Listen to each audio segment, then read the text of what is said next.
जीवन में खुशी व आनंद कैसे लाएं? क्या आप स्वस्थ हैं? क्या आप खुश हैं? क्या आप आनंदित हैं? क्या आनंद आपके भीतर है? अगर इनके प्रश्नों का उत्तर हाँ है, तो आप दुनिया के सुखी इंसान हैं।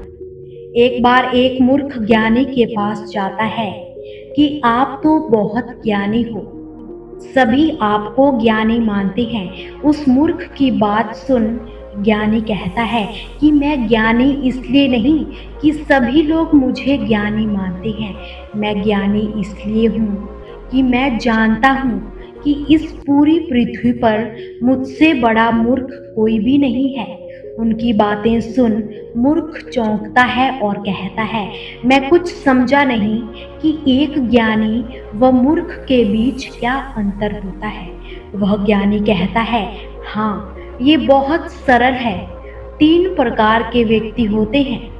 पहले वो जो अपने आप को ज्ञानी समझते हैं पर होते मूर्ख हैं, और दूसरे वे लोग जो जानते हैं कि मूर्ख है लोग उन्हें ही ज्ञानी कहते हैं।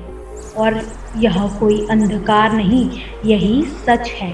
और तीसरे वे लोग जो अपने आप को कभी ज्ञानी मानने में लगते हैं और कभी अज्ञानी, जो अपने आप को कभी ज्ञानी मानने में लगते हैं तो कभी अज्ञानी। उस ज्ञानी व्यक्ति का ज्ञान सुन मूर्ख कहता है, आप तो परम ज्ञानी हो, आप अपने आप को मूर्ख कहते हो, यह तो आपका बड़प्पन है। मैं जानता हूँ कि आपके भीतर ज्ञान का भंडार है। क्या आप मेरे एक प्रश्न का उत्तर देंगे? वह ज्ञानी कहता है, पूछिए। मूर्ख कहता है, मैं अपनी मूर्खता के कारण दुखी हूँ, मैं इस मूर्खता से छुटकारा कैसे पाऊँ? उसकी बातें सुन ज्ञानी कहता है, ये क्या कह रहे हो? एक मूर्ख व्यक्ति दुखी? ऐसा हो ही नहीं सकता। जो व्यक्ति मूर्ख है उसे दुखी करने का कोई तरीका नहीं है। मूर्खता कभी दुख नहीं दे सकती। ये तो हमारा आधा अधूरा ज्ञान है जो हमें दुख का पात्र बनाता है।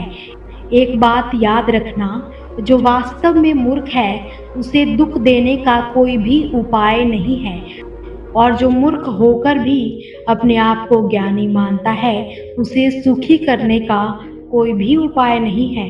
तुम्हें एक बात माननी होगी, या तुम मूर्ख नहीं हो या तुम दुखी नहीं हो। मुझे लगता है तुम मूर्खों की कैटेगरी से भी ऊपर उठ चुके हो, तुम बीच वाली कैटेगरी में आ गए हो, तभी तुम दुखी हो।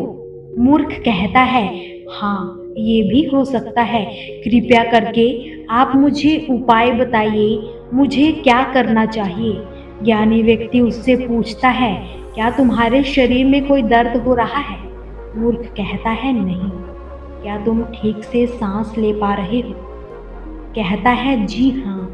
ज्ञानी व्यक्ति उससे कहता है, फिर तुम्हें दुख कैसा? तुम्हें तो दुख छू भी नहीं सकता जब तुम पूरी तरह से स्वस्थ हो। मूर्ख कहता है, यह दुख शरीर का नहीं मन का है। ज्ञानी कहता है, मात्र एक चुटकी बजाकर तुम अपने मन के दुख को समाप्त कर सकते हो, पर कुछ स्थितियों में तुम इसे समाप्त नहीं करना चाहते हो। तुम्हारा दुख उन परिस्थितियों पर आधारित है जिनका कोई अस्तित्व ही नहीं है, जैसे तुम्हारा प्रेम, जिससे भी बिछड़ने का कारण तुम्हारा दुखी होना है।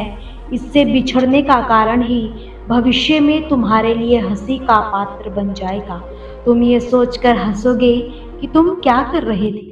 कुछ स्थितियों में दुख सही भी है, जैसे तुम कुछ बहुत गलत करते हो और तुम्हें उसका पछतावा है। दुख है तो यह सही है, यह दुख अच्छा है, क्योंकि यही दुख ही तुम्हें भविष्य में कुछ बड़ा करने से रोकेगा। मानसिक दुख का आधार तुम्हारी मान्यता है, तुम्हारी धारणाएं हैं। मनुष्य की 2 तरह की धारणाएं होती है। पहली धारणा, अज्ञानी व्यक्ति को खुशी तभी मिलेगी जब कोई साथ होगा, या खुशी तब मिलेगी जब कोई साथ नहीं होगा। दूसरी धारणा, ये एक ज्ञानी व्यक्ति की धारणा है, खुशी तब भी है जब कोई साथ हो और खुशी तब भी होगी जब कोई साथ ना हो। शरीर और मन के दुख को खत्म करना चाहते हो तो अपने मन में ये दो विचार उतार लो। पहला, शारीरिक कर्म और दूसरा मानसिक अकर्म। शारीरिक कर्म का अर्थ है कोई भी काम जिससे आपका शरीर आरामदेह स्थिति से बाहर निकले, और मानसिक अकर्म का अर्थ है ध्यान। वो कहते हैं ना कि रास्ता तो पता है मगर हम चलना नहीं चाहते। वे सोचते हैं कि हमारे पास इतना समय ही कहाँ है, और इतना नहीं समझ पाते कि आज जो वो प्रयास कर रहे हैं वो सब उसी खुशी के लिए कर रहे हैं जो खुशी कभी भी वहाँ नहीं मिलेगी जहाँ वो उसे ढूंढ रहे हैं। जीवन बदल जाएगा, बस इन चीज़ों को अपने अंदर बदलने की हिम्मत ले आइए। तो दोस्तों, उम्मीद है आपने इस कहानी से कुछ ज़रूर सीखा होगा। हमसे जुड़े रहने के लिए हमारे चैनल को सब्सक्राइब करें और वीडियो को ज़्यादा से ज़्यादा शेयर करना बिल्कुल भी ना भूलें। नमो बुद्धाय।